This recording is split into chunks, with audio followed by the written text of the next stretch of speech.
नमो अरिहन्तारम् ॐ नमो सिद्धारम् नमो हरिहन्तारम् ॐ नमो सिद्धारम् ॐ नमो आयर्यारम् ॐ नमो पूज्यायारम् ॐ नमो आर्यारम् ॐ नमो जायारम् नमो लोहे सौसापूर्णम् नमो लोहे सवसाहूणम् नमो लोहे सौसापूर्णम् नमो लोहे सवसाहूणम् परं कृपारुते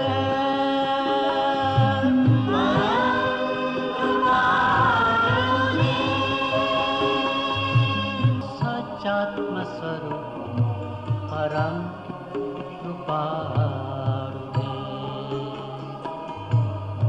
सच्चात्मस्वरूप परं गुरु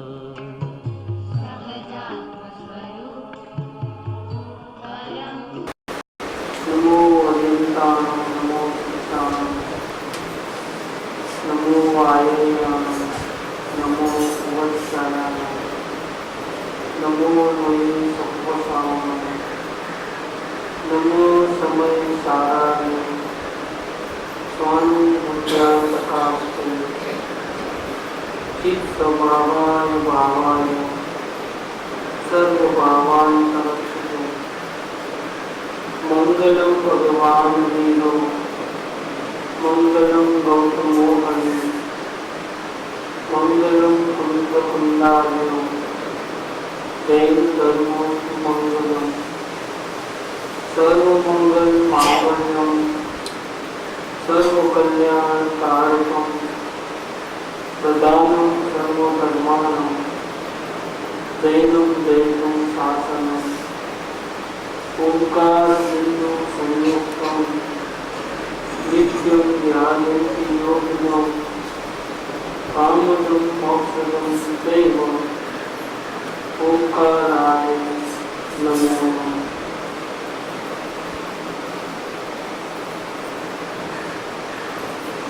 आचार्य भगवान कुल आचार्य देवरचित के समय सारणी परमात्मा इस महान ग्रंथ के ऊपर आचार्य अतुल चंद्र देव ने आत्मज्ञाति नाम की टीका रखी। उस टीका का 10 नंबर का श्लोक जो 14 गाथा से पहले हम उसको लेते हैं। 14 नंबर की गाथा सम्यक दर्शन की है और 15 नंबर की गाथा सम्यक ज्ञान की। और 144 गाथा में ऐसा कहते हैं कि जो समय सार है शुद्ध आत्मा उसको ही ये सम्यक दर्शन और समय ज्ञान की उपमा लागू करती है। कथन 2 प्रकार से, श्रद्धा से और ज्ञान से, सम्यक दर्शन और सम्यक ज्ञान से। लेकिन जिसका कथन चल रहा है वो पदार्थ एक है, वो है शुद्ध आत्मा, समय का सार, वो 144 में उपमा है। अभी अपना विषय ये है, श्लोक नंबर 10 आत्मज्ञान। आगे सुधने का उदय होता है, उसकी सूचना रूप श्लोक कहते हैं। सुधने का उदय होता है माने कि अनादि का मिथ्या दृष्टि जीव हमेशा अपने को पर्याय के जो स्वांग होते हैं वैसा वैसा ही अपने को मानता है। लेकिन चाहे जितने कौन सी भी गति में हो, कैसी भी स्थिति में हो, मैं परिणाम मात्र से भिन्न अपरिणामी ध्रुव तत्व जानने देखने वाला परमात्मा हो, ऐसी सुधने की दृष्टि उसको कभी हुई नहीं। अब सुधने की दृष्टि होती है तब क्या होता है, ये बात इस श्लोक में बता रहे। कि जब वो फर्स्ट टाइम अपने आत्मा को देखेगा तो शुद्ध नए उदय होगा। अभी तक पर्याय को शामिल करके देखता था तो वो अशुद्ध नए का उदय चल रहा है, वो अनादिकाल से। अशुद्ध नए का उदय अनादिकाल से था। वो मोह से भ्रमित हो गया था। मोह से भ्रमित होता है तो क्या होता है कि जो अपना स्वरूप है वो अपने को भाषित नहीं होता है, जो अपना स्वरूप नहीं है वो अपने को भाषित होता है। जैसे मैं मनुष्य हूँ तो आत्मा मनुष्य नहीं होता है, लेकिन आत्मा को मनुष्य रूप में देखना, फिर पर्याय बदल गए, स्वर्ग में गया तो देव हुआ, तो आत्मा को देव रूप में देखना, ऐसे पर्याय को स्वांग बदलते हैं, वैसा वैसा अपने को मानना कि क्या है, ये अशुद्ध है। अशुद्ध न्याय क्या है कि जो पहले तीन गति में था, निगोद में था, वही आत्मा अब मनुष्य पर्याय में, वही अभी यहाँ से देवगति में जाएगा स्वर्ग में। तो देवगति तो एक स्वांग है, हकीकत में आत्मा तो वैसा का वैसा। जो निगोद में सोई मुझ में सोई मोक्ष मंजा, निश्चय वेद कछु नाई वेद जिने। ये जो हर एक पर्याय में एक रूप शुद्धात्मा को देखना, उसका नाम शुद्ध नहीं। और पर्याय को नाचना कूदना होता है जब अवस्था में उत्पाद में, उतना अपने को मानना वो है। सोगाणी जी कहते हैं कि अगर एक समय की पर्याय में मैं आ जाऊं तो बाकी की सारी पर्याय विधवा हो जाए। क्या क्या उनका नाम चला जाएगा? क्यों कि पर्याय के साथ अगर द्रव्य मिल जाए, अगर वास्तव में ऐसा होता तो पर्याय का नाश होते ही शुद्धात्मा का भी नाश। लेकिन ये वस्तु का स्वरूप ऐसा है कि पर्याय भले ही बदलती है, लेकिन ध्रुव आत्मा सबको जानने देखने वाला वो वैसा का वैसा, वैसा का वैसा। अग्नि ने उदय लागती नहीं, कंचन ने काट लागतो नहीं, ऐसे की घटना नहीं। ऐसे गायब स्वभाव में अंश मात्र भी पूरा अधूरा कमी नहीं है। गायब स्वभाव तो अनंत काल भले ही हो गया है, भले चार गति में भटकता है, लेकिन गायब स्वभाव तो जैसा पहले था वैसा ही। सिद्ध समान सदा पद, जैसे भगवान शिव परमात्मा का स्वरूप है वैसा मेरा स्वरूप। क्या सिद्ध बन जाऊंगा तब मैं सिद्ध बन ऐसा होगा? ऐसा नहीं, मैं वर्तमान में ही सिद्ध भगवान हूँ। ये जो दृष्टि है उपाय की दृष्टि है, शुद्ध नहीं की दृष्टि। पर्याय में गड़बड़ है, उसी वक्त पर्याय को गौण करके विकारी ध्रुव अपरिणामी को देखना, उसको जानना, वो शुद्ध नहीं है। ये ऐसी जानने की दृष्टि कैसे उत्पन्न होती है, उसका ये श्लोक है। आत्म स्वभावम परभाव भिन्नम पूर्णम वादं तविमोक्षमेकं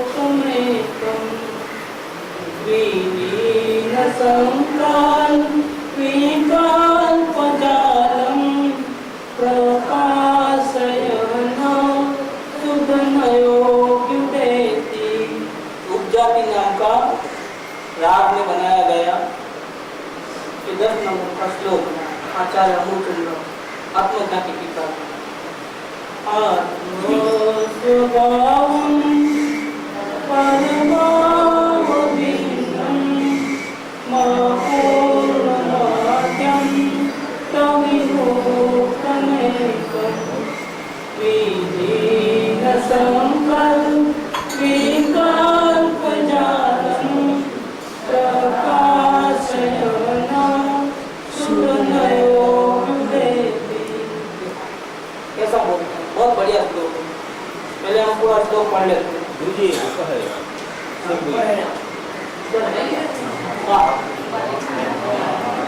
ये इनका चमत्कार है। उन्होंने मेरे को एक श्लोक दिया, इधर है, ये तो किसी बार पढ़ेंगे।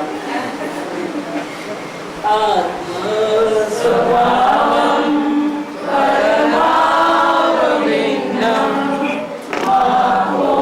पूर्णमाद्यं तविमोक्षमेकं विलीन संकल्प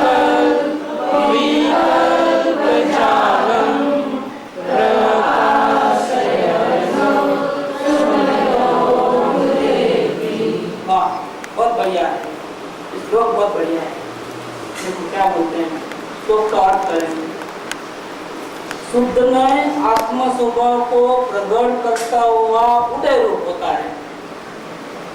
वह आत्म स्वभाव को और द्रव्य के भाव तथा और द्रव्य के निमित्त से होने वाले अपने विभाव ऐसे परभावों से भिन्न प्रकट करता है। और वह आत्म स्वभाव कैसा है? संपूर्ण रूप से पूर्ण है, समस्त लोक अलोक का ज्ञाता है, ऐसा प्रकट करता है। क्योंकि ज्ञान में वेद कर्म संयोग से है, शुद्धने में कर्म गौण है। और वह आत्म स्वभाव को आदि अंत से रहित प्रकट करता है, अर्थात किसी आदि से लेकर जो किसी से उत्पन्न नहीं किया गया और कभी भी किसी से जिसका विनाश नहीं होता, ऐसे पारिणामिक भाव को प्रकट करता है। और वह शुद्धनाय आत्म स्वभाव को एक सर्व भेदभावों से रहित एकाकार प्रकट करता है, और जिसमें समस्त संकल्प विकल्प के समूह विलीन हो गए, ऐसा प्रकट करता है। द्रव्य कर्म, भाव कर्म, लोक कर्म आदि पूतगल द्रव्यों में अपनी कल्पना करना, उसका नाम संकल्प है।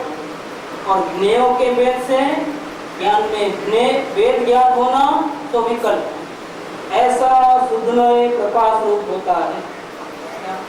अब इसका अर्थ करें, ठीक है, कि जब पहली बार आत्मा की दृष्टि होती है, उपयोग रागादि भाव का अवलोकन करते करते करते जब रागादि भाव थोड़ी देर के लिए हट जाते हैं, 1 सेकंड के लिए थोड़ा सा, और ज्ञान का उपयोग अपने भगवान को देख लेता है अपने, तो शुद्ध न उत्पन्न हो गया।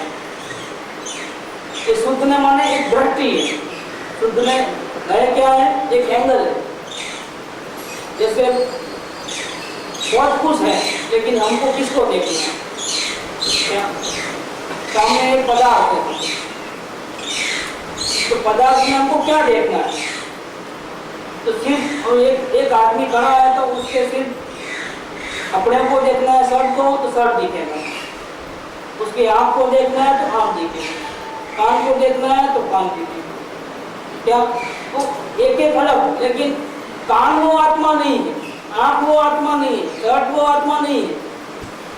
अभेद रूप से ग्रहण करना और एक भेद रूप से ग्रहण करना, या वस्तु में मूल स्वभाव भी है और मूल स्वभाव का परिणाम भी है।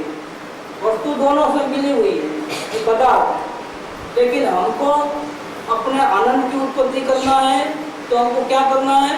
अवस्था को गौण कर देना है, परिणाम मात्र को गौण कर देना है। और किसको देखना है? उसके स्वभाव को देखना है। इस स्वभाव को देखना माने क्या? पर्याय नहीं है, ऐसी बात नहीं, पर्याय है, लेकिन हमने किसको देखा? अभी स्वभाव को देखा। तो स्वभाव को देखना वो शुद्ध है, और आत्मा को पर्याय से साथ में देखना वो अशुद्ध है। अब आगे देखो कि जब शुद्ध उत्पन्न होता है, मतलब स्वभाव की दृष्टि उत्पन्न होती है, तब क्या होता है? वो आत्मा स्वभाव को प्रकट करता हुआ उदय रूप होता है। तो पहले शुद्ध नहीं था, पहले आत्म स्वभाव की दृष्टि नहीं थी, पहले हमारी पर्याय दृष्टि थी। और पर्याय दृष्टि में हम क्या करते थे कि अपने को जैसा है मनुष्य गति मिली है, उसमें अगर पुरुष पर्याय मिली है तो अपने क्या मानते हैं कि मैं पुरुष, जिसको स्त्री पर्याय मिली है वो क्या मानते हैं कि मैं स्त्री हूँ। तो पर्याय से दूसरा अंदर में राग द्वेष के परिणाम है, तो वो क्या बोलते हैं कि ये राग द्वेष के परिणाम मैं करता हूँ। तो ये कौन सा हो गया? अशुद्ध न हो गया। अपने को रागी, द्वेषी, मोही, संसारी, ग्रह ऐसा मानना वो क्या हो गया? ये अशुद्ध न हो गया। तो शुद्ध पहले अशुद्ध नहीं था ऐसा। इसके अलावा हम क्या करते थे? अपने को भूल करके ये शर्ट मेरा, ये चप्पल मेरी, ये मकान मेरा, ये गहने मेरे, ये दुकान मेरे, ये घर मेरा, ये मेरा पति, ये मेरा पत्नी, ये मेरे बच्चे, ऐसा करके अन्य पदार्थों में भी अपनापन करते थे। तो ये क्या था? ये अशुद्ध नहीं था। क्या? ये तो स्वांग से भेदन, इकट्ठे हो गए हैं। कोई अपने नहीं, भगवान आत्मा सबसे रहित है, अलग है। तो अलग अपने भगवान आत्मा को देखना वो शुद्धनय। तो जब शुद्धनय उत्पन्न होता है तो चाहे जैसी परिस्थिति में आत्मा हो, चाहे जो कैसी गति में हो, कैसे भी संयोग हो, वो अपने को कैसे देखता है? इन सब हालात में से वो अपने को आत्म स्वभाव को देख लेता है। शुद्धनय की दृष्टि क्या है? आत्म स्वभाव को देख। एक दृष्टांत तो मालूम पड़ जाए कि 5 पांडवों और 100 कौरवों को द्रोणाचार्य ने परीक्षा लेना शुरू कर दी कि अभी हमने 1 साल पढ़ाया, अभी आज परीक्षा का दिन। उस जमाने में थियरिकल परीक्षा नहीं, हम लोग पढ़ते थे तो नोटबुक नहीं थी, क्या था? पार्टी और पेन। लेकिन उस जमाने में पार्टी पेन भी नहीं था। गुरु बोले आप सुनो और याद रख लो, क्या कुछ जरूरत नहीं है। अभी तो इतना बैग को उठाने के अलग नौकर चाहिए स्कूल में लेके जाने का, क्या? देखो, और हम लोग पार्टी पेन से पढ़े हैं, ABCD जो लिखे हैं 1 2 3 4, क्या? और कुछ की जरूरत नहीं। उस जमाने में प्रैक्टिकल परीक्षा, थियरी की कोई वैल्यू नहीं है। ऐसे आत्मा को देखना है तो आपको प्रैक्टिकल परीक्षा लेना पड़ेगा। आप शास्त्र कितने ही पढ़े हो हमको नहीं मालूम, प्रैक्टिकल परीक्षा दो, इधर बताओ कैसे देखते हो आत्मा। तो प्रैक्टिकल परीक्षा कभी अंदर ध्यान ही नहीं किया है। अभी ध्यान करते हैं तो अंदर बैठना दिन नहीं होता है, ये क्या खाली बैठे रहना, कुछ करे तो मजा आवे, उठा पटा। ऐसे हमने पर्याय के कर्तव्य भाव को इतना सर पे चढ़ा के रखा है कि हम बंदर हो गए हैं। मन शांत नहीं रहता है, ठीक मन उछल कूद नाचने लगते हैं। हम परमात्मा 3 लोक के नाथ, स्वयं देवादि देव, और जैसा मन नचाता है ऐसा नाच लेते हैं। कैसी हमारी हालत हो गई? ये प्रैक्टिकल परीक्षा में फेल हो गए। तो गुरु द्रोण ने सबको एग्जाम करने के लिए बुलाया, लेने के लिए। तो झाड़ के ऊपर एक खिलौना रख दिया पंछी को, क्या 100-200 फीट दूर झाड़ की डाली के ऊपर। सबको एक ही यहाँ से ही खड़े होना है, एक जैसा बनाया था टेबल जैसा, उसके ऊपर खड़े हो जाना। सब अपने घर से दूर जाने की जरूरत नहीं है, क्या? इधर ही धनुष है, इधर बाण है, उठाओ एक के बाद एक आओ। और परीक्षा क्या थी? पंछी के आँख के अंदर में जो काली काली टीली है ना, जो उसको आपको निशाना बनाना, क्या? और एक के बाद सब आते गए। उठाओ, क्या दिखता है? आकाश दिखता है, क्या क्या दिखता है? भैया तुम नीचे बैठ जाओ, तुम्हारा काम नहीं। हमने आकाश को बीनने को नहीं बोला था, किसको बीनने को बोला था? आपको भी नहीं, आपकी की को, क्या? बेकार का है हमारा तीर, बेकार चले जाएगा, नीचे उतरो। दूसरा आया, मैं अभी कर दूंगा, आता है इनको, उठाओ। लगाया निशाना, लगाया, क्या दिखता है? झाड़ की डाली दिखती है, नीचे बैठो, क्या? नीचे उतार दी, तुम्हारा भी काम नहीं। ऐसे ऐसे करते करते किसी को झाड़ की डाली दिखता है, किसी को छोटी डाली दिखती है, किसी को पंछी दिखता है, किसी को पंछी की मुंडी दिखती है, किसी को पंछी की आँख दिखती है, काली टीली किसी को नहीं दिखती, क्या? सबको नीचे उतार दिया, सब फेल। हम इतने में अर्जुन आया, क्या? लगा दिया निशाना, क्या? लगा दिया। क्या दिखता है? सच में मुझे कुछ नहीं दिखाई देता है, सिर्फ काली टीली दिखाई देती है आँख के अंदर, क्या? देखो नस निर्धारित कर दिया हो, शाबाश। उसको ऐसा नहीं बोले कि आप मारो, मैं बोले गुरु के मुंह से क्या निकला? शाबाश। गुरु खुश हो गया। गुरु को खुश नहीं करोगे ना, तब तक आपका काम होने वाला नहीं, समझ लेना। तो लिखा है, लिखा है 76 एक सत्पुरुष ने राजी કરવામાં, એની સર્વ ઈચ્છા પ્રશંસવામાં सारी जिंदगी चले गई तो भी तुमको समय दर्शन की प्राप्ति होगी और तुमको अधिक से अधिक 15 गो में सिद्धालय पहुंच जाने की टिकट मिल जाए। क्या किसने लिखा है? परम कृपा ने 76 नंबर में लिखा है। तो गुरु के मुंह से बाहर निकल गया तो वो समझ गया कि मेरे को बोल दिया है लगाना निशान, उसने लगाया निशान। क्या तो मुन्नी दिखती थी, आंख दिखती थी, वो अशुद्ध नहीं था। तो काली पीली दिखती थी, वो क्या था? शुद्ध नहीं था। ऐसे पर्यायों के बीच में सबको पार करते हुए अपने को शुद्धात्मा दिख जाए, अपरिणामी ध्रुव, इसका नाम शुद्ध नहीं। जब ये शुद्ध नहीं उत्पन्न होता है तो क्या होता है? आत्म स्वभाव को प्रकट करता है। क्या करता है? ये शुद्ध नहीं की महिमा का कविता है। देखो शुद्ध नहीं की कितनी कमाल है कि यहाँ जो ऊपर का छाले हैं नारियल के, नौ कर्म, इसके बीच पीछे जो है द्रव्य कर्म के पट्टन पड़ है, इसके अंदर राग द्वेष की छाले हैं लाल लाल, इसके अंदर प्योर वाइट। वो नारियल में जो कैसा दिखता है, वो नारियल बाहर पड़ा है लेकिन हमको मालूम है कि अंदर क्या है। वो नारियल बाहर से तो अभी टूटा हुआ नहीं है, क्या टूटा हुआ नहीं है, तो भी हम नारियल किसको बोलते हैं? ऊपर के छाले को बोलते हैं। किसको बोलते हैं? सिर्फ जो वाइट बना है ना अंदर, उसको नारियल बोलते हैं। खोपरा पाक किसका बनाएंगे? छालों का बनाएंगे, इसका बना अंदर में वो सब निकाल देंगे क्योंकि ये नहीं है। देखो अभी नारियल को फोड़ा नहीं है, लेकिन खोपरा पाक बनाने के नजर किसके ऊपर है? तो फोड़ने से पहले दिखता है कि नहीं दिखता है? फोड़ेंगे तो बाद में क्या, लेकिन फोड़ने से पहले नजर किसके ऊपर है?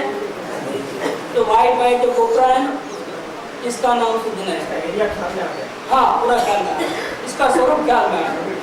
ऐसे जिसको सम्यक दर्शन की प्राप्ति करनी है, उसको ये स्वांग नहीं दिखते कि मैं पुरुष हूँ, मैं स्त्री हूँ, मैं रागद्वेष वाला हूँ, मैं मकान वाला हूँ, मैं दुकान वाला हूँ, मैं अज्ञानी हूँ, ऐसे स्वांग नहीं दिखते।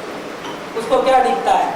ये सब भले ही है लेकिन मैं वो नहीं हूँ। मैं कौन हूँ? मैं बना बनाया, उसको वो दिखता है। किसको दिखता है?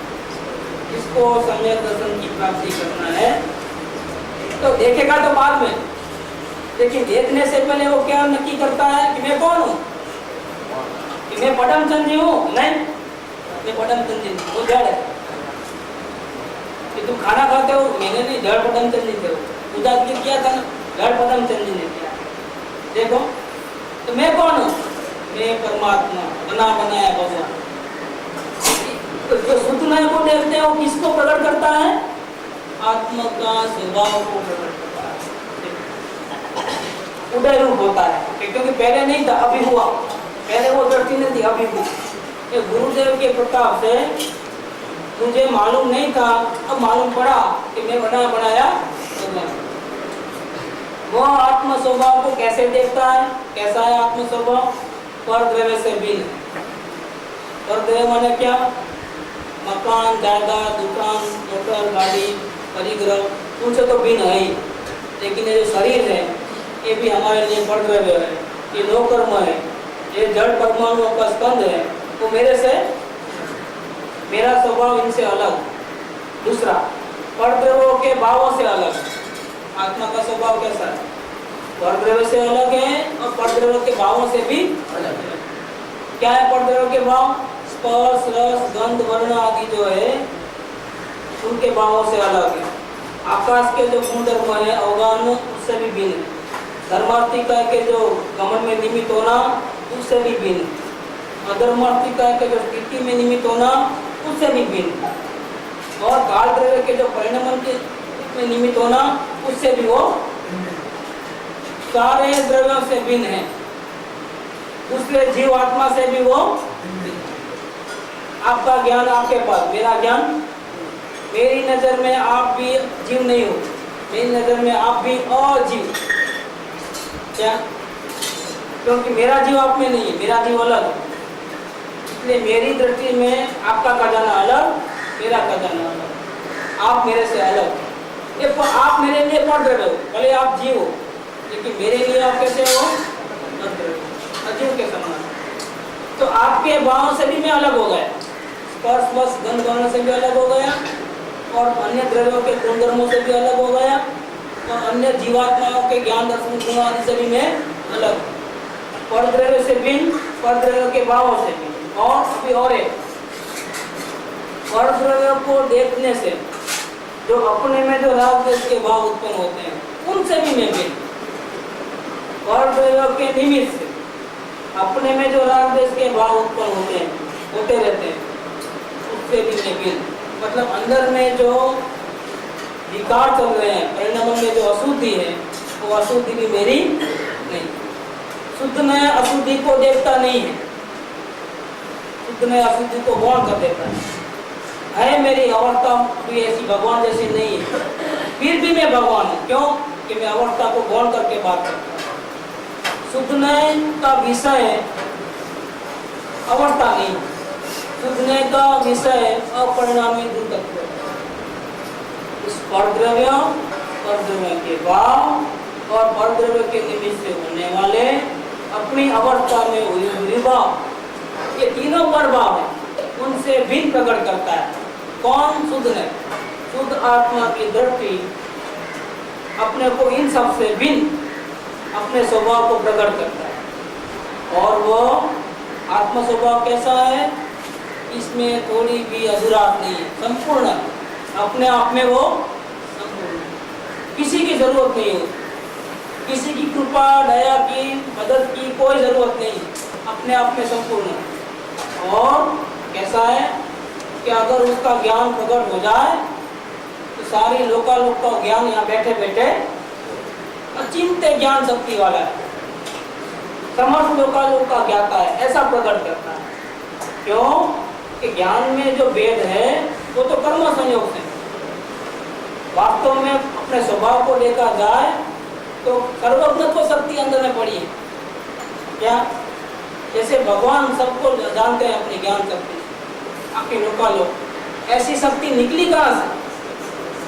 गुरुदेव बोलते थे इस बात कि लिंडी पीपर में 64 पेरी टिकास है, लेकिन अभी आए प्रकट है कि नहीं, तो उसको प्रकट कैसे करना? तो घिस घिस करके जो उसमें से टिकास प्रकट हुई वो पत्थर में से आई, किधर से आई? भाई के हाथ में से आई, घिसने वाले के नहीं, वो इसमें पहले से ही थी, ये तो कैसे बाहर निकाला? घिस घिस। हमने जान लिया, गुरुदेव ने कहा कि तुम बना बनाया भगवान, बैठ गए शांति से। ऐसा नहीं, घिसना पड़ता है। क्या? हम घिसे नहीं सारी जिंदगी, शास्त्र बहुत पढ़े, पूजा बहुत की, लेकिन घिसा नहीं। क्या हुआ? परमात्मा अंदर में बैठा है, सोया हुआ, और हम दूसरे दूसरे काम में लगे इंसान। ऐसा नहीं चले, बताएंगे। शुद्धने से दिखता है ये बात, शुद्धने की दृष्टि, इन सबको गौण करके अंदर में देखो तो भगवान मौजूद है। नारियल में व्हाइट व्हाइट कोपरा कैसे दिखता है? कैसे दिखता है? नहीं, आप पहले इसको तोड़ के बाहर निकालो तो देखो, तो मैं विश्वास करूं। ऐसा है? कैसा है बताइए? देखा है, इसीलिए। नहीं देखा है तो क्या करना चाहिए बताइए? देखने का प्रयास करना चाहिए कि दूसरा दूसरा काम करना चाहिए? मानता हूं तो नहीं देखा, लेकिन गुरुदेव ने कहा कि तुम बना बनाया भगवान हो, स्वीकार हो, मैं नक्की करता हूँ, लेकिन मुझे दिखता नहीं। कैसे दिखे? तो गुरुदेव ने बताया कैसे देखना, वो अवलोकन की, वेद ज्ञान की विधि बताई। हम शास्त्र पढ़ते हैं, पूजा भक्ति करते हैं, वेद ज्ञान कितना करते हैं, इतना फुर्सत टाइम नहीं मिलता है। कोई बात नहीं, इतवार को तो मिलता है कि नहीं मिलता? वही सच्ची पूजा है। 6 आवश्यक क्या है? आत्मदर्शन करना, वो 6 आवश्यक, वो तो अनावश्यक। असली पूजा कौन सी? असली देव दर्शन कौन सा है? अपने भगवान देवादिदेव का दर्शन करना वो अस्थि पूजा है। ये तो बच्चे बाद में आती महिमा, अंदर में नहीं रख सकते। तो ज्ञानियों को बाद में जिनेंद्र देव की महिमा करने का भाव आता है, उसके दर्शन का भाव आता है, पूजन का भाव आता है। तो ये सब किस में चले गया? व्यवहार में चले गए। निश्चय से ज्ञानी किसको देते हैं, किसका दर्शन करते हैं? ये अस्थि पूजा है। क्योंकि कानी स्वामी विशेषण निकला था अवलोकन का, उसमें निकला है जहाँ पर ब्लू कलर का ये हम जो हमने पिछली बार छपाया था उसमें है कि शर्ट आवश्यक नहीं है कि आवश्यक संपादक के लिए कैसे ये श्रावक के कर्तव्य शर्ट आवश्यक ऐसा करके देव दर्शन, गुरु उपासना, स्वाध्याय, संयम, तप, यथाशक्ति दान, ये सब के सब एक आत्मदर्शन में समाविष्ट। ऐसे इसका विवरण है, इसका जस्टिफिकेशन कैसे होता है। तो असली पूजा, असली देव दर्शन, असली स्वाध्याय तो अपने आत्मा को देखना वो है। तो वो तो हम करते नहीं, और आज भी हमको वो क्वेश्चन है कि कैसे देखना। तो अभी आपने सुना क्या? भी इतने साल से क्या सुना? गुरुदेव ने तो बताया सब, इतना गुरुदेव ने पिरसाया ना, इतना अभी तो कोई पिरसने की किसी की ताकत ही नहीं है। 45 साल तक क्या जो ज्ञान की गंगा बहाई है उन्होंने अमृतदार बने, मूसलाधार बने, लेकिन हम छाता लेके गए थे संसार का, क्या रेनकोट पहन के गए थे, क्या हुआ? थोड़ा भी भीगे नहीं। तब में मनमुखी ने वर्षा क्या गीत क्या है? हमें जन्म जन्म ना हजार हाथे तमे दीदू, हजार हाथ दिया पर हमें मनमुखी ने वर्षा हमें जन्म जन्म तरसा, हमें मनमुखी ने वर्षा हमें जन्म जन्म तरसा, हमें मूसलधारे वर्षा हमें जन्म जन्म तरसा। क्या बाकी रखा है गुरुदेव? देने में कुछ बाकी रखा है? इसके लिए माता जी से जब भी माता जी का सीडी प्रवचन देखते हैं कभी भी, तो उसमें हमेशा कम से कम 4-5 बार माता जी बोलते हैं गुरुदेवे काई बाकी न तेरा को बद्दू कीधु छे। सब गुरुदेव कह गए, सब कह तो गए। कोई भी सवाल पूछो माता जी को, तो शुरुआत वहां से करते हैं, सब गुरुदेव कह गए। लेकिन क्या तो हमने सुना नहीं था क्योंकि डरे हो गए। गुरुदेव के प्रवचन में सुनते बगैर हमारे कान में घुंडी डाल के गए थे, हमको मालूम नहीं पड़ा। इसीलिए उदासीनता से फिर इतना ही बोल देते कि भाई आप अपनी रुचि बढ़ाओगे। क्या आपने क्या आप भी बैठे थे, हम भी बैठे थे, तो मैंने सुना तो मैं बोल देती हूँ ऐसा कर। गुरुदेव ऐसा कहते गए और फिर गुरु माता जी बोलते थे, सवाल का जवाब बाद में देते। पहले क्या बोलते थे? गुरुदेव सब बोलते थे, ऐसा करके जवाब देते थे। अब उसी सभा में हम भी बैठे समझो, लेकिन हमने सुना नहीं था। सुना था यहाँ से घर के सीधा बाहर निकले। क्यों? तो गुरुदेव दर्शन देते हैं ना मक्खी का, तो हंसी आएगी, मैं इसमें नहीं बोलता, बहुत हंसी आएगी।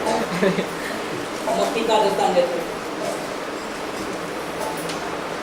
मक्खी का दर्शन मालूम तो होगा, वो उंगली बढ़ाती है, बगीचे में जाती है, सब मालूम है। अरे हमको सुनना है, कहना नहीं है। अरे हमको सुनना है। आपने नहीं सुना है? तो वो सुनाना ही पड़ेगा, तो वो सुनाना पड़ेगा। ठीक, सुनाना।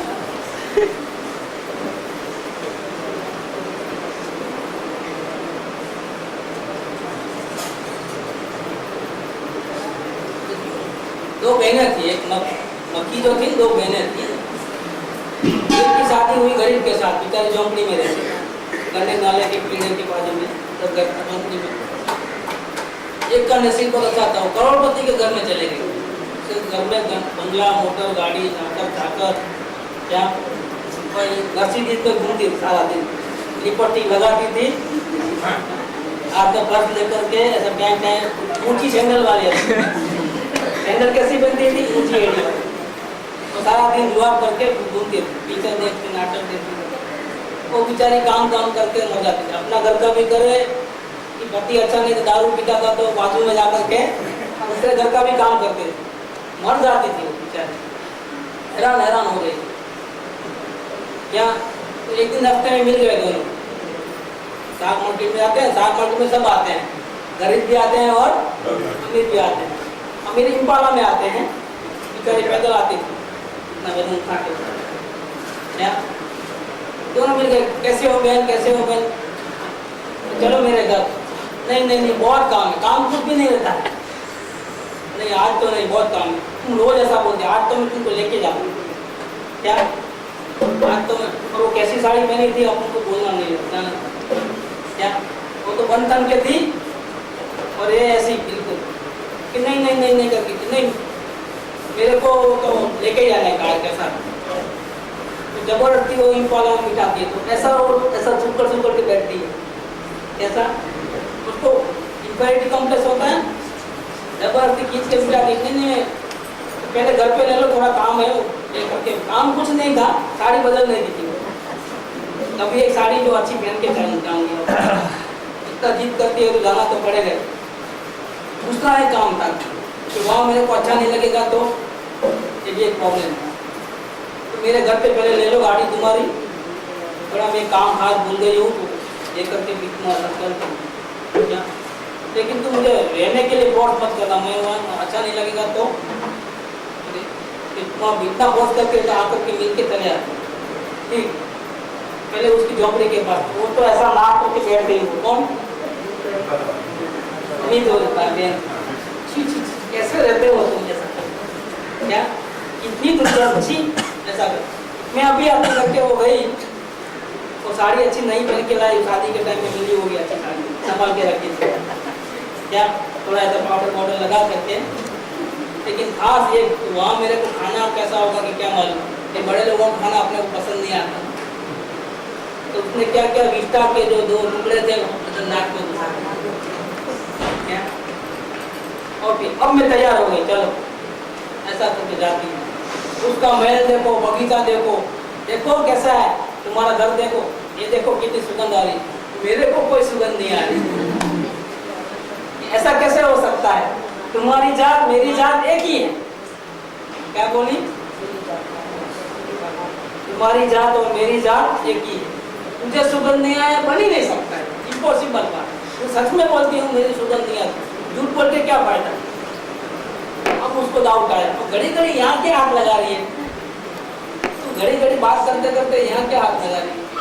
नहीं कुछ नहीं जरूर कुछ है, जरा इधर आ तो भागने लगी।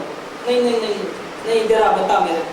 ऐसा करके देखी नाक में क्या है, निकाल बात, मैं भी देखूं क्या छुपा रही है कब से। क्या तो नहीं कुछ नहीं करके फिर वो जबरदस्ती करके नाक में से निकाल दिया। नाक में से निकला तो क्या हुआ, बगीचे की सुगंध थी पूरी नाक में घुस गई। क्या बोली, क्या बोली, कभी उसने ऐसा स्वाद ही नहीं आया।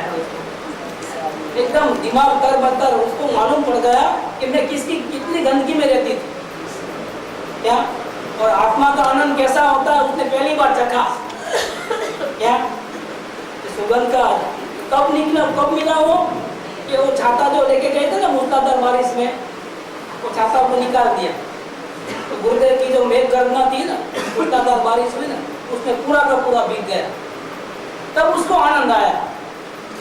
तो गुरुदेव तो आत्मा को देखने के लिए बोलते थे।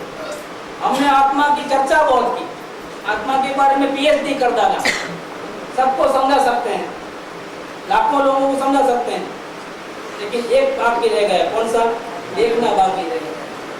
ये चौथी गाथा में बताता हूँ आचार्य कुंतन भगवान ने क्या कहा।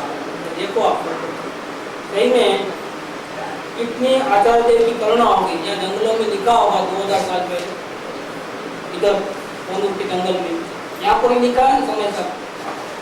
देखो क्या लिखा है चौथी गाथा में। हमारा भी हृदय में चला था चौथी गाथा।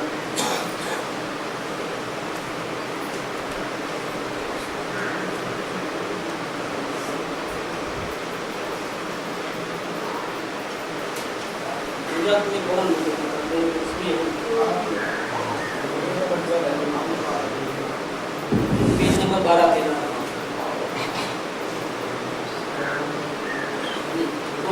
पांचवी गाथा है। पांचवी गाथा है 14 नंबर पेज में।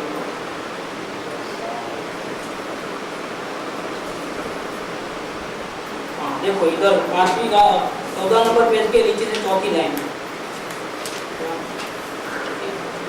मेरे के जो है निज वैभव का जन्म हुआ है, जो जिस प्रकार से मेरे ज्ञान का वैभव है, उस समस्त वैभव से दिखाता हूँ।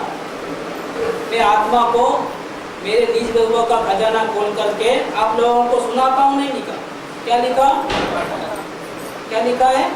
दिखाता हूँ, आप देखो।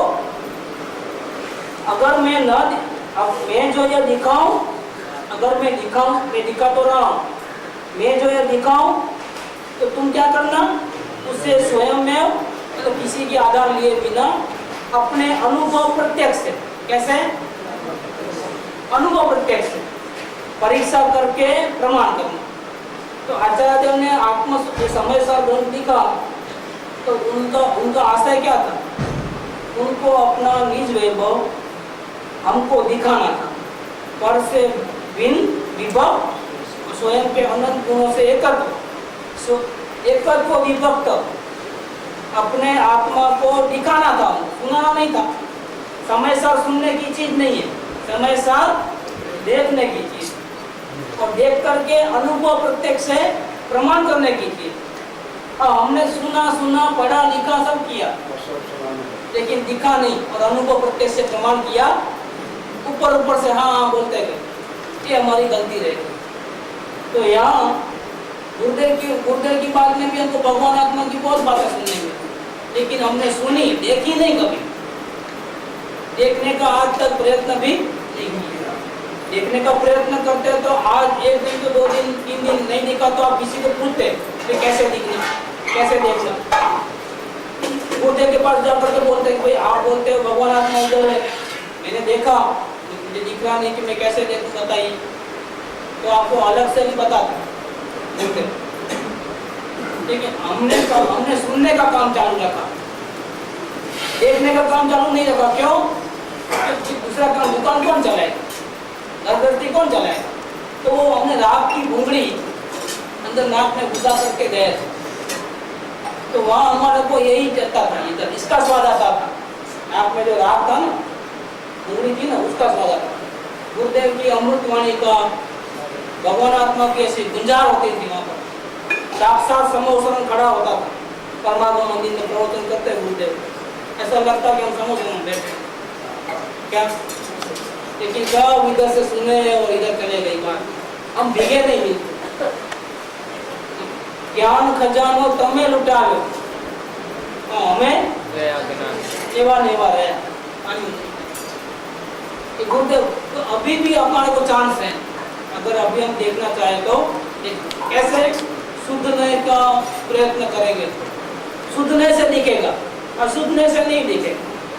जैसे नारियल पड़ा है तो छाले वाला है, फोड़ा नहीं, इसके पहले हमको कोपरा दिखता है कि नहीं भाई।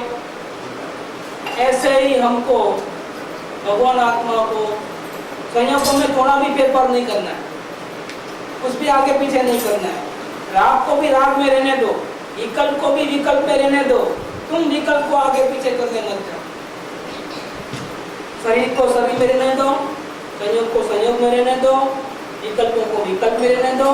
तुम सबसे पार भिन्न अपनी ज्ञान कला से, शुद्धने की उत्पत्ति से अपने स्वभाव को देखो, किसी को भी हटाने की जरूरत नहीं। ये बात करते हैं। तो शुद्धने कैसा है कि वह आत्म स्वभाव को कैसे प्रकट करता है, आदि अंत से रहित प्रकट करता है। क्या? जब आत्मा दिखता है सुनने के द्वारा तो ऐसा लगता है कि जब मैं नहीं देखता था तब भी वैसा आत्मा था, अब मैं देखता हूँ तब भी आत्मा है, और अभी वापिस उठ के बाहर आ जाएगा तब भी आत्मा आदि नहीं है, अंत नहीं। मेरे परमात्मा का न आदि है न मैं अनादि हूं, किसी से पैदा नहीं हुआ। ये शरीर तो माँ बाप ने दिया है, लेकिन इसके अंदर जो आत्मा आई हुई है वो किसने बनाया? किसने बनाया? ये संसार का नॉलेज हमको स्कूल में टीचर ने दिया है। क्या संसार का जो नॉलेज है ये बाहर का, तो किसने हम स्कूल में पढ़ने गए तो ABCD 1 2 3 4 सीखे, वो नॉलेज टीचर ने दिया। लेकिन जो सबको जानने वाला अंदर में मतिस्मृत ज्ञान है वो किसने दिया हमारे को? किसने दिया क्या हमारे को?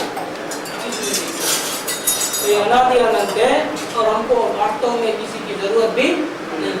तो कैसा सुनने देखता है कि मेरा आत्म स्वभाव आदि अंत से रहित है। और कैसा दिखता है? वो आत्म स्वभाव सर्व भेदभावों से रहित एकाकार प्रकट करता है। कोई भेदभाव नहीं है, मतलब इसमें ज्ञान, इसमें दर्शन, इसमें चारित्र, ऐसे अनंत गुण, ऐसा भेद से नहीं देखता है। जब नजर आत्म स्वभाव पे पड़ती है तो सब साथ में दिखता है कि इधर इस कोने में ज्ञान पड़ा है, इस कोने में दर्शन है, ऐसा नहीं मालूम पड़ता है। सुधने के द्वारा जब आत्मा को देखता है तो ऐसा देखता है। जैसे खीर बनाते हैं तो दूध, राइस, उसके अंदर रहते हैं चावल, पिस्ता, बादाम, शक्कर सब रहता है, केसर रहता है, सब बनाते हैं तो सब मिक्स करके बनाना पड़ता है। तो बन करके जब आए और खीर पीते हैं तो किसका स्वाद आता है? खीर का स्वाद आता है। बादाम है लेकिन बादाम का स्वाद अलग से नहीं आता है, केसर का स्वाद अलग से नहीं आता है, शक्कर का स्वाद अलग से नहीं आता है, लेकिन सब उसके अंदर अर्पित है।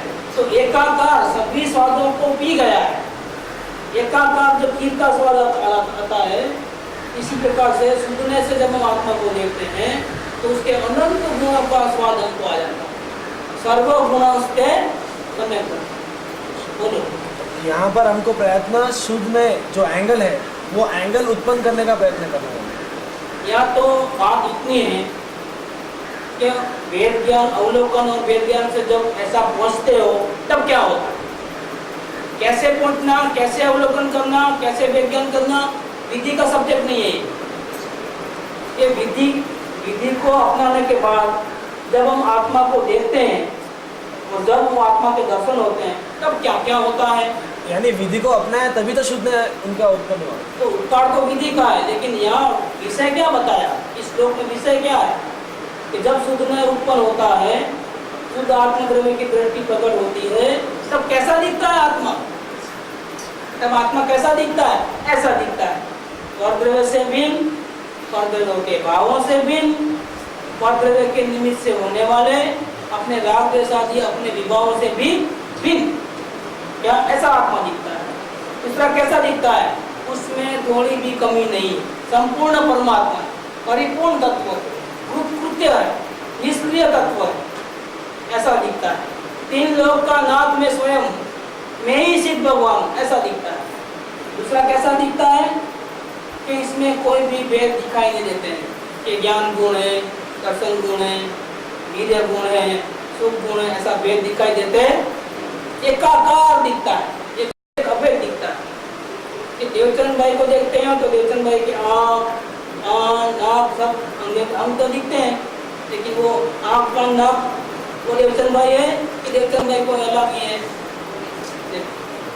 देवचंद भाई को देवचंद भाई के रूप में देखोगे तो ये सही है, ऐसी उनकी आँख है, ऐसी उनकी वाणी है, तो वो देवचंद भाई नहीं, वाणी देवचंद भाई नहीं, उसका शरीर का रूप वो देवचंद भाई नहीं। ऐसे एकाकार लेना पड़ता है, जब देखते हैं तो एकाकार देखते हैं। ऐसे जब सुधने के द्वारा आत्मा को देखते हैं तो जितने भी अंदर में भेद हैं द्रव्य पर्याय के, वो साफ दिखते नहीं, एकाकार दिखता है। दूसरा और है, और कैसे दिखता है कि जब उस पर दृष्टि पड़ती है पहली वक्त परमात्मा को सुधने के द्वारा, तब क्या होता है? सारे संकल्प विकल्प खत्म हो जाते हैं। विलीन संकल्प विकल्प जाला, इतनी दमादम थे अंदर में, ये करूँ ये नहीं करूँ, ऐसा करूँगा वैसा करूँगा, कितने काम कब हो जाए, कितनी इच्छाएं अनंत, तो कितना करते जो भाव है जिसकी कोई हिसाब किताब नहीं। हमेशा कुछ ना कुछ काम बाकी रहता है। अभी कब पूरा हुआ तो पेट में चूहे दौड़ते हैं तो वहाँ जाए, कैसा है? अभी से लाइन लगी हुई, जाना है कल हैदराबाद की गाड़ी में, लेकिन विकल्प कब से शुरू हो गए? आज से। तब पैकिंग कैसे करना, कल शाम का करना का क्या, सुबह का करना का क्या, बस कितने बजे बुलाना, देखो क्यों इतने दिन नहीं आया विचार, आज ही क्यों आया, तो कल जाना है। देखो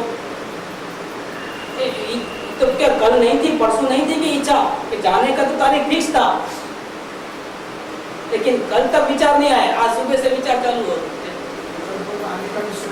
वो काल है, लेकिन ये कहने का मतलब क्या है कि इच्छाएं पहले से गर्भित है। कितनी इच्छाएं गर्भित है, अनंत अनंत इच्छाएं गर्भित है अंदर। फिर वो अपने अपने काल से उत्पन्न होती है अपने अपने टाइम। अभी शुद्ध द्रव्य को देखा अंदर में तो क्या हुआ, शुद्ध नए के द्वारा अपने आत्म स्वभाव को देखा तो क्या हुआ कि अनंत इच्छाएं खत्म हो गई। क्या हुआ? तो अनंत इच्छाएं खत्म हो गई तो क्या हुआ? पूरा बोझा हट गया, मुक्त हो गया। क्या लिखते हैं सोगाणी जी, क्या लिखते हैं कि जैसी मेरी दृष्टि अंदर में स्वभाव में पड़ी, सारा कर्तव्य भाव खत्म हो गया, मुक्त हो गया। क्या हो गया? मैं मुक्त हो गया, पूरा खत्म, एक भी चीज नहीं रही। अब ये करूं वो करूं, ऐसा करना वैसा करना, एक सेकंड बात की विचारना अभी नहीं होती। कब मोक्ष होगा? खत्म हो गया, इच्छा ही खत्म। रूपावली को आत्मज्ञान हुआ, आत्मज्ञान के बाद जो पहला लेटर लिखा वैसा लिखा, अब मुझे मोक्ष की कोई जरूरत नहीं, पहला लेटर में लिखा। देखो सोगाणी जी भी कहते हैं मुझे नहीं जाना सिद्धालय। क्या कौन जाएगा सिद्धालय में? कौन जाएगा? वो तो वो पेपर किसका होंगे, स्वांग किसके होंगे? मैं तो अभी सिद्धालय में।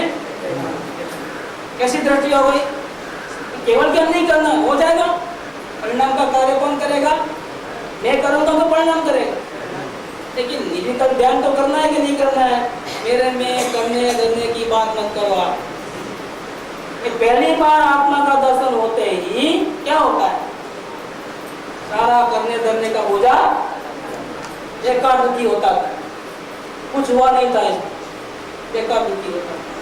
द्रव्यों को देखे तो कुछ है ही नहीं करने का, क्योंकि शुद्ध परमात्मा है, देवाधिदेव। वो बंधन और मुक्ति किसमें है? ये बंधा हुआ नहीं हो। क्या कहते हैं सोगाणी जी कि मुझे मुक्त कहना, गाली मत देना। क्या लिखा है? क्या कैसे लिया है कि मेरे को मुक्त हुआ ऐसा कहोगे तो गाली दे रहे हो कि मैं कभी जेल में गया नहीं और मेरे को बाहर मिल गए रास्ते में, तो मेरे को कब छूट के आए भैया? क्या बोले? तो तारीफ की, खुशी व्यक्त की कि गाली दी? कौन छूट के आता है?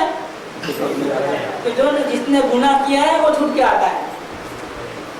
क्या एक बंदा हुआ था जो मेरे को बोल रहे हो कि मुक्त हो गए भैया, मिठाई दो कि थप्पड़ तुम्हें? क्या मुंह संभाल के बोलो, गाली मत दो। मुक्त परे से द्रव्य को पहचान कराना कलंक है। क्या लिखा? ये तो ऐसा लगता है कि पति की पहचान स्त्री के द्वारा हो रही है। देखो ऐसा हो गया, हमेशा ऐसा बोलता है कि ये फलाने इनकी वाइफ है, ऐसा बोलता है। ये फलाना देवी है, ये इनके मर्द है, ऐसा बोलते हैं। कैसे बोलते हैं? पहचान कैसे कराते हैं? अरे मुक्ति रूपी सुंदरी तो मेरी दासी है, चेली है, मैं इसके पीछे नहीं भागता, मैं जहाँ जाता हूँ वो पीछे पीछे आती है। क्या देखो, सम्यक दर्शन की पर्याय है, श्रावक पने की पर्याय है, मुनि पने की पर्याय है, अरियन की दशा, शीत की दशा, जहाँ मैं जाऊंगा पीछे पीछे आएगी। पर्याय सब मेरे पीछे पीछे आती है, मैं किसी के पीछे जाने वाला। उनको गरज है तो आए, नहीं आए तो मेरे को कोई गरज नहीं है। इतना हो जाता है, अभिमान नहीं होता है। स्वरूप की ऐसी कुमारी आती है, मैं भगवान हूँ तो कितनी कुमारी आनी चाहिए अंदर। भगवान भी हूँ और फिर टेंशन भी करे, दुकान का क्या होगा, लड़के का क्या होगा, बॉडी का क्या होगा, हार्ट को प्रॉब्लम होगा, क्या होगा? क्या का भगवान तुम भैया? तुम तो भिखारी हो, चाय में शक्कर नहीं होती तो चलते नहीं तुम्हारे। शक्कर कम है तो भी नहीं चलता है, और ज्यादा हो जाए तो भी नहीं चलता है।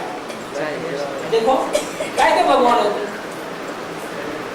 भगवान नहीं है। अगर तूने भगवान को देखा है तो ऐसा भिखारी बना नहीं। चारित्र का दोष नहीं है। इसको आत्मा का अनुभव हो गया, उसको अभी पूर्ण वितरण नहीं हुआ है, इसके पहले अवस्था में पूर्व कर्मों के उदय से जोरावरी से जो भी राग द्वेष के भाव होते हैं उसको चारित्र का दोष कहते हैं।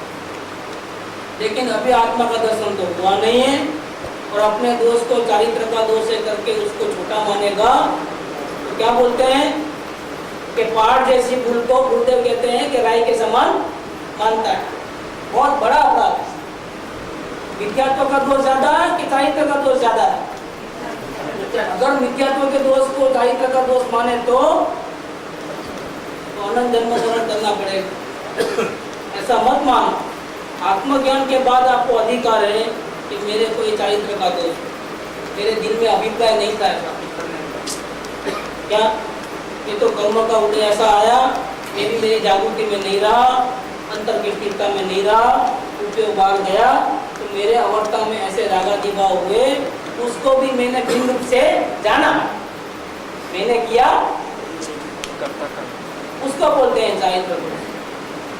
अभी हम हर जगह हमारे को अभिप्राय है संसार का पूरा, और फिर हम बोले और आत्मा को उड़े तो अनुभव तो हुआ नहीं, और हम बोले कि हमको चारित्र का दोष है, ये ठीक नहीं। वो तो सुभान जी ने बोले कि नजर बाहर पड़ी है और ये प्रम्बत कहता है तो मुझे बहुत गुस्सा आता है।